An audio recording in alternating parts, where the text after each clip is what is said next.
15वीं शताब्दी वो अहम समय था जब भविष्य को नया स्वरूप देने वाली शक्तियों का उदय हो रहा था।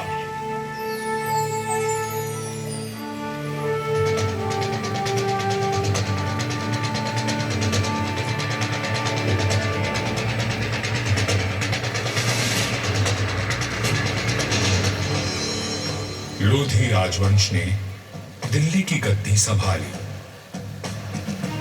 मध्य एशिया में बाबर का जन्म हुआ और राठौड़ कुल गौरव राव जोधा जी ने मेहरानगढ़ दुर्ग की नींव डालकर जोधपुर नगर की स्थापना की। 1459 ईस्वी में बना मेहरानगढ़ उत्तर भारत की राजनीतिक सरगर्मियों का साक्षी भी रहा और केंद्र भी। जोधपुर के आकाश में राठौर राजवंश का तेजवान सूर्य दमका, जिसका उदय मंडोर में हुआ था। मेहरानगढ़ की उत्तर पश्चिम दिशा में करीब 9 किलोमीटर का फासला तय करेंगे तो मैं अपने बचे हुए अवशेषों के साथ आपका स्वागत करूंगा। मैं किला हूं मंडोर का।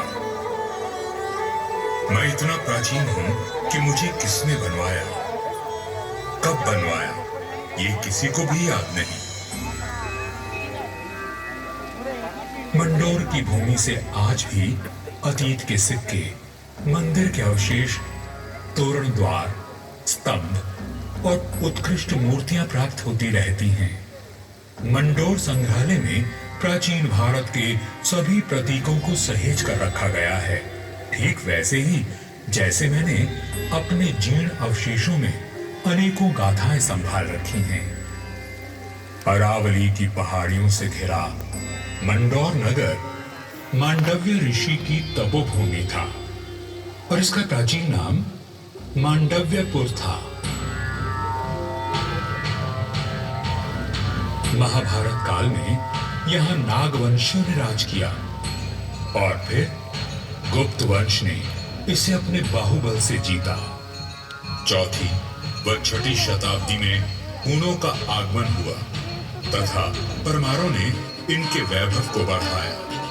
मारवाड़ का विस्तार सबसे अधिक परमारों की समयावधि में हुआ और उस समय मारवाड़ को नवकोटि मारवाड़ भी कहा जाता था। तो 7वीं शताब्दी में प्रतिहारों ने यहाँ अपना साम्राज्य स्थापित किया और यहाँ के वैभव को बढ़ाया। मेरे साथ चलिए उस बीते हुए काल में जब यहाँ तलवारें खड़कती थी, रणभेरी और नगाड़े कंपायमान होते थे, वीर हुंकार भरते थे और रणबांकुरों के जय घोष से आकाश गूंज उठता था। सन 1394 ईस्वी परिहारों की शक्ति अस्त हो रही थी। गुजरात के सूबेदार जफर खान ने दिल्ली की कमजोर सल्तनत के चलते मंडौर और नागौर को अपने कब्जे में ले लिया था। अब मेरी चार दीवारी में परिहार नहीं, तुर्क आ बसे थे। जफर खान का हाकिम ऐबक खान मंडौर दुर्ग का किलेदार था, जो आए दिन अपनी क्रूरता का प्रदर्शन करता रहता था। पीड़ित किसान मंडौर के इंदा परिहार के प्रधान वीरराव हेमा गहलोत के पास मदद के लिए पहुंचे। राव हेमा जी, ये तुर्क हमसे मनमाना लगान वसूल करते हैं। आए दिन हमारी गायों को चुरा कर ले जाते हैं और अब अपने घोड़ों के लिए घास से लदी गाड़ियां मांग रहे हैं। हम तो बर्बाद हो जाएंगे। अपनी शक्ति पर इतना अभिमान कि उसे 3 किसानों पर आजमा रहा है। भैरू जी की सौगंध, जुल्म करने के लिए अब ऐबक खान जिंदा नहीं बचेगा।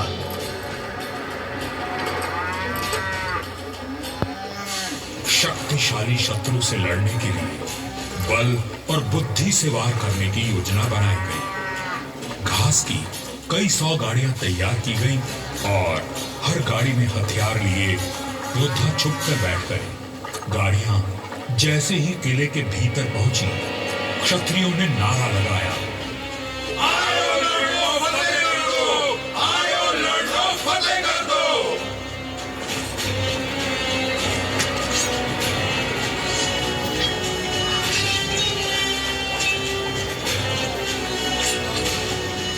इस अचानक हुए प्रहार से तुर्कों को संभलने का अवसर भी न मिला। वीर हेमा गहलोत, समर शूर राव चुंडा राठौड़ और मारवाड़ के वीरों की प्रतापी तलवारें लहराईं तो शत्रुओं के सिरों के ढेर लग गए।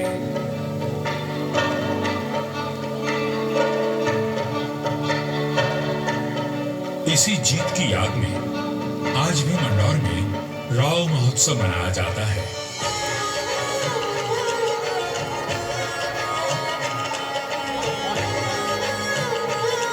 हर वर्ष होली के दूसरे दिन निर्भीक, साहसी हेमा गहलोत और सभी वीरों को याद किया जाता है और बाबा भैरवनाथ जी की पूजा की जाती है, जिनके आशीर्वाद से वीर विजय हुए थे।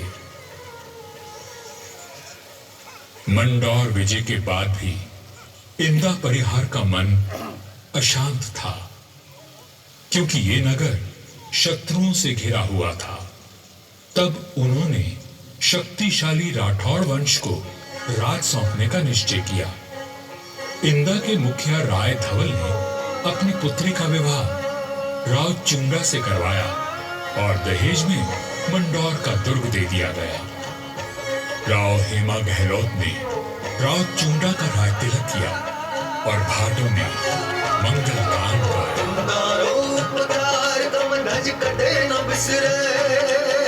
चुंडो चवरी चाड़ दी मानो वरदाए जे इंदारो उपकार कम गज कदे न बिसरे चुंडो चवरी और सामरिक सूझबूझ का परिचय देते हुए राव चुंडा ने अपने साम्राज्य को बढ़ाया और मंडौर को मारवाड़ की राजधानी बनाया।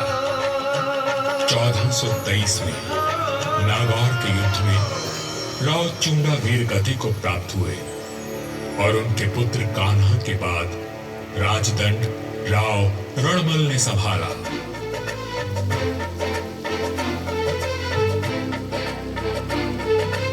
मारवाड़ और मेवाड़ में घनिष्ठ संबंध थे, परंतु मेवाड़ नरेश राणा कुंभा के कान भरने लगे।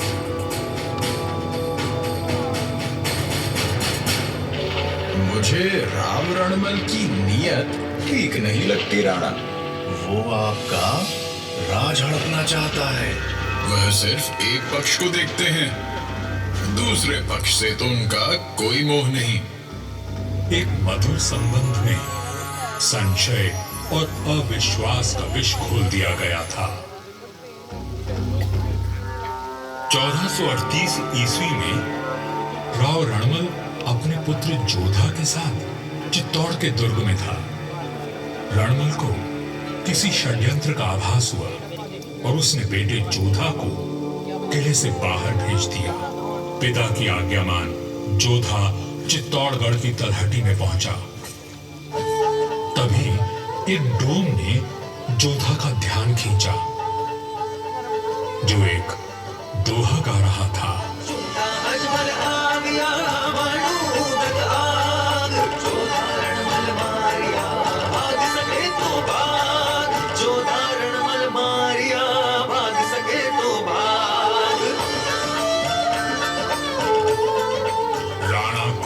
निर्देश पर चुंडा ने राव रणमल की हत्या कर दी थी। पिता की हत्या का प्रतिशोध लेने की प्रतिज्ञा लेकर युवा जोधा मारवाड़ की ओर बढ़ चला, परंतु चुंडा उसका पीछा करता रहा। वह राणा कुंभा का ताऊ था और मारवाड़ का पुराना बैरी। काल बनकर मेवाड़ की विशाल सेना जोधा के पीछे पड़ी थी और वीरों का वंशज अपने 700 स्वामी भक्त लड़ाकों के साथ उनसे जूझ रहा था। विपत्ति के हर बवंडर को साथ कर जब जोधा मंडोर पहुंचा तो उसके पास केवल 7 सैनिक बचे थे, पर चूंडा यहां भी आ पहुंचा।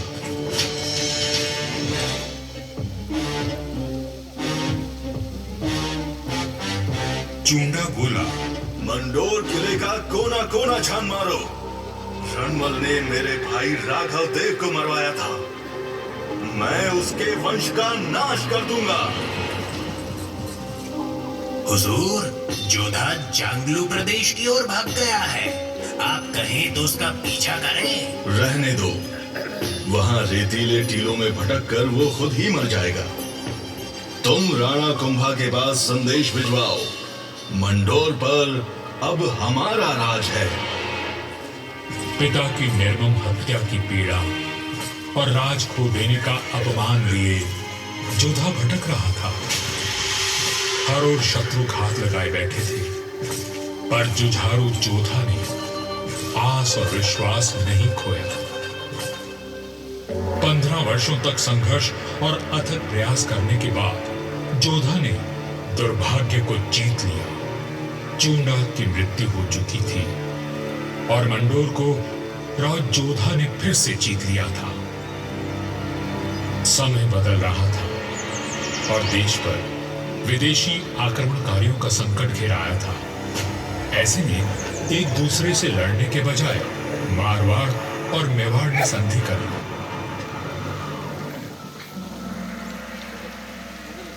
पर दूरदर्शी राव जोधा को कोई चिंता खाए जा रही थी और उस चिंता का कारण मैं यानी मंडोर का दुर्ग था। किस सोच में डूबे हैं राव जी? अपने आसपास देखो, क्या दिखता है? आकाश, जंगल, पहाड़ियां। ये पहाड़ियां ही मेरी चिंता है। कई सौ साल पहले ये काफी ऊंची थी और किले तक पहुंचना कठिन था, पर भारी वर्षा और धूल भरी आंधियों ने इनका कद घटा दिया है। राव जोधा की बात पीड़ादायक परंतु सत्य थी। मैं भी अब बूढ़ा और कमजोर हो चला था, सो मेरा त्याग करके मेहरानगढ़ का निर्माण किया गया और ये सही फैसला था। भारत में जब मुगलों का आगमन हुआ तो राठौड़ राजवंश ने उनसे सीधी टक्कर ली और हार माने बिना संघर्ष करते रहे। इस सब में मेहरानगढ़ ने प्रमुख भूमिका निभाई। जोधपुर का इतिहास प्रेरणादायक वीर गाथाओं से भरा हुआ है। त्याग और देशभक्ति के कीर्तिमान स्थापित करके इतिहास में अमर हो जाने वाले वीरों ने जोधपुर का सर सदा ऊंचा रखा है।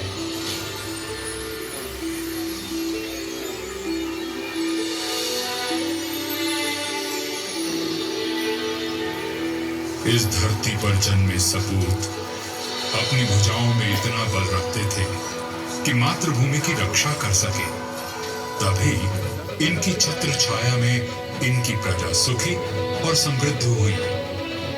पर यह बात कम ही लोग जानते हैं कि फौलादी सीनों में कोमल भावनाओं का भी वास था। राजधर्म का पालन करने वाले तलवार के धनी इन रणधीरों के मन में नवसृजन और कला के प्रति प्रेम भी बसता था, जिसका प्रमाण आज भी उपस्थित है और इस धरती का सौंदर्य बढ़ाता है। महाराजा अजीत सिंह जी को उनकी सृजनात्मक ऊर्जा और निर्माणों के लिए याद किया जाता है। उन्होंने देवी देवताओं की साल, अजीत पोल, मय पोल और एक खंबा महल बनवाया एवं भेरू बावड़ी और भेरू मंदिर का जीर्णोद्धार करवाया। उन्होंने अपने पिता महाराजा जसवंत सिंह जी के भव्य देवल का निर्माण भी करवाया, जिसके विशाल स्तंभों एवं गर्भगृह का अलंकरण दर्शनीय है। सभा मंडल का दृश्य पौराणिक आख्यानों का स्पष्ट दर्शन देता है। प्रस्तरों पर उत्कीर्ण भाव भंगिमाएं शिल्पकला का श्रेष्ठ उदाहरण है। महाराजा जसवंत सिंह जी द्वितीय ने मंडौर को दर्शनीय बनाने पर विशेष ध्यान दिया। उन्होंने मंडोर बाग में 100 से अधिक प्रजाति के वृक्ष लगवाए जो उद्यान की अहमियत को और अधिक सुंदरता प्रदान करते हैं।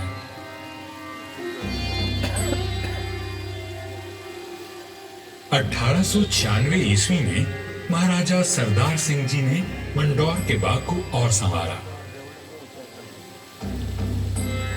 महाराजा उम्मेद सिंह जी के समय 1923 और 1947 के बीच मंडोर उद्यान को आधुनिक रूप देने हेतु कई कार्य करवाए गए, जैसे नागादड़ी नहर का जीर्णोद्धार, देवलू महलों के पास सुंदर बाग विकसित किए गए। इसके साथ ही 4 दीवारी व दोनों मुख्य द्वारों का निर्माण हुआ। मारवाड़ नरेश राव गंगा राठौर जी ने कहा था, नाम तो गीतड़ा या भीतड़ा सूरवै। युगों तक मनुष्य की ख्याति या तो साहित्य सृजन से अथवा बड़े बड़े निर्माण कार्यों से रहती है। राठौड़ राजवंश अपने पराक्रम और निर्माण के लिए अमर रहेगा। मंडौर में स्थित थड़ों एवं देवलों पर बनी अद्भुत मूर्तियां शिल्पकला की नायाब मिसाल है। मारवाड़ के सर्वाधिक शक्तिशाली नरेश राव मालदेव जी से लेकर महाराजा अजीत सिंह जी के देवल आज भी सुंदर नक्काशी एवं बेजोड़ वास्तुकला की छाप छोड़ते हैं।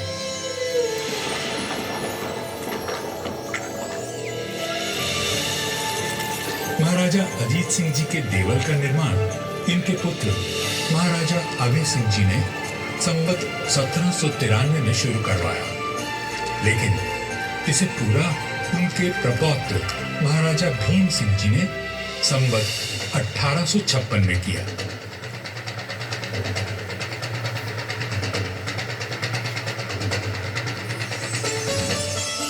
यह राजस्थान के समस्त देवलों में न केवल भव्यतम है, बल्कि अपनी कलात्मकता को सहेजे तत्कालीन शिल्पकला का विलक्षण उदाहरण है। 4 भव्य द्वारों एवं 4 सभा मंडपों से सज्जित यह देवल शैव धर्म की महत्ता को दर्शाता है।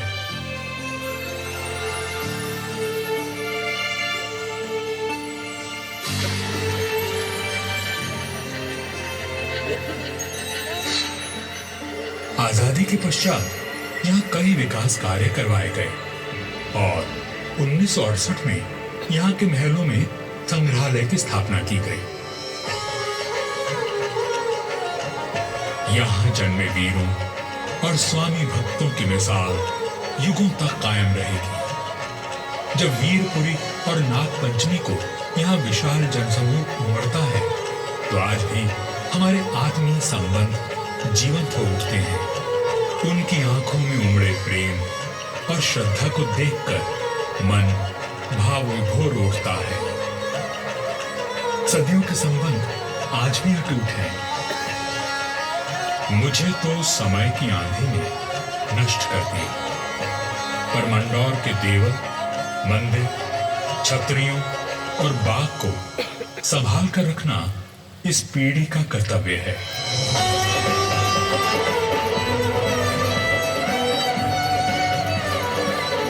मंडौर दुर्ग है साक्षी, करता गौरव गान। कैसे कैसे वीर हुए, थी कैसी उनकी शान।